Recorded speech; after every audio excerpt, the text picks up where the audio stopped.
What if I told you that the world you live in isn't just made of matter or physics or rules of nature, but of ideas? Ideas that were taught to you before you even understood what teaching was. Ideas you absorbed not by choice, but by existing.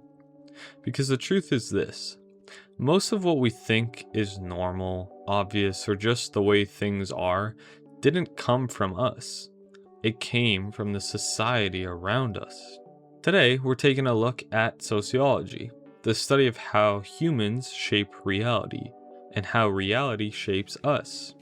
And we'll also talk about two concepts that might completely rewire the way you see the world: ontology and epistemology. Basically, what is real and how do we know what we know? Sociology is one of those words you hear in college course catalogs and instantly forget about, but it's actually one of the most mind-bending lenses you can use to look at life. At its core, sociology is the study of patterns, the invisible threads connecting people, systems, beliefs, and behavior. It asks questions we rarely think about. Why do we shake hands? Why do we dress differently for certain events? Why is success measured the way it is? Why do we consider some behaviors normal and others strange? Sociology's big idea is simple but uncomfortable. Almost nothing in your life is natural. It's constructed, created, handed down. From how you speak to how you act to what you value. Society taught you long before you realized you were being taught. And once you see that, it's hard to unsee. So let's start with the first big concept: ontology. Ontology is the study of what exists, not in a physical sense, but in a conceptual one. It's about the categories we use to make sense of the world. Here's the twist: different societies disagree on what counts as real. Take something simple. Is time a straight line? Some cultures say yes, past, present, and future. Others see it as a circle. Some don't divide it at all. Even morality shifts. What one culture calls honorable, another calls selfish. What one generation sees as rebellious, the next sees as normal. So the ontological question becomes, if reality changes depending on where you stand, then what is reality? A universal truth or a collective agreement?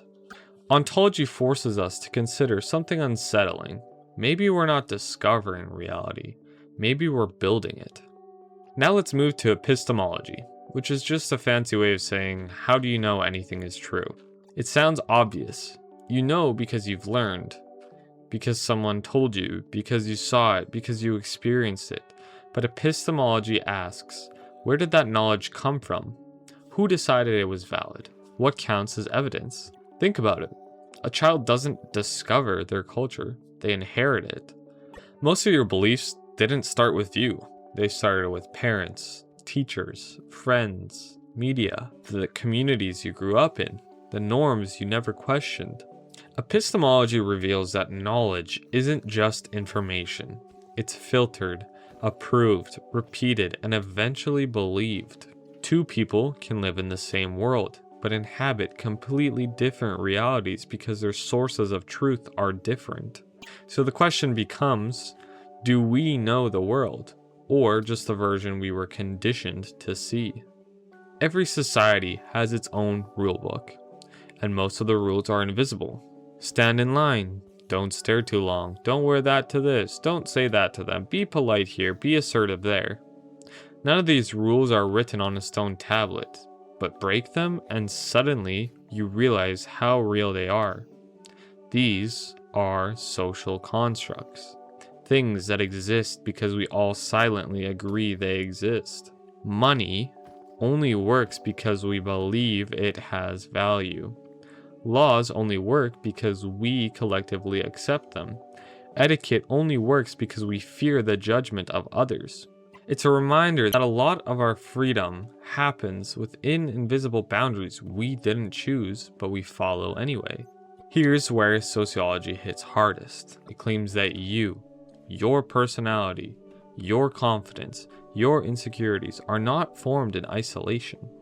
There's a concept called the looking glass self, which says, you learn who you are by seeing your reflection in other people. If people treat you like you're funny, you start to believe you are. If they treat you like you're quiet or awkward or talented or intimidating, those ideas sink in. Your identity is shaped by reactions, expectations, assumptions, all of it social. In other words, you're not just a person, you're a response to your environment. It makes you wonder, if you grew up somewhere else with different values, different norms, different people telling you who you were, would you still be you? So here's the big question. If society shapes reality, and society shapes knowledge, and society shapes you, what's left that's truly your own? It feels destabilizing at first, like the ground under you is made of sand instead of stone. But maybe that's the point. Maybe reality isn't fixed. Maybe knowledge isn't absolute. Maybe identity isn't a single solid thing. Maybe everything, your beliefs, your memories, your worldview is constantly shifting because you are constantly shifting. And that's not a weakness. It's what makes humans adaptable, creative, capable of growth. Sociology isn't here to tell you that nothing is real. It's here to remind you that reality is something we're all creating together, and you get to decide how you participate in that creation. Thanks for watching. If you enjoy exploring ideas like reality, identity, and perception, consider subscribing and joining the community. We dig into this stuff every video. Anyway, that's all from me, and I'll catch you in the next one.